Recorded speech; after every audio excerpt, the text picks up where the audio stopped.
দেখো আজকে ভান্ডারটা ভাঙবো, মিষ্টি আমার বার্থডে গিফট কিনতে যাবো, সেই জন্য ভান্ডারটা ভাঙতে হবে। দেখি ভান্ডারে ক টাকা হয়েছে। আমিও জমিয়েছি, তো ভান্ডারটা আজকে ভাঙছি অনেকদিন পরে।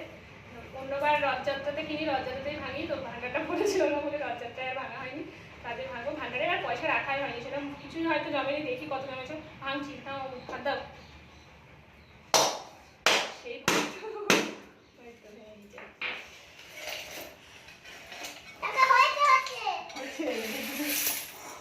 এ দেখো জমেই নিয়েছে, টাকা রাখাই হয়নি। এই কটা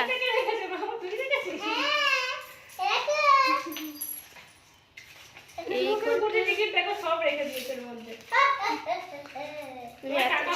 তুমি সারা বছর ধরে এই কটা টাকা দেবো না? তাও 1500 টাকা জমেছিল, 1600 টাকা। এবার 2 বছর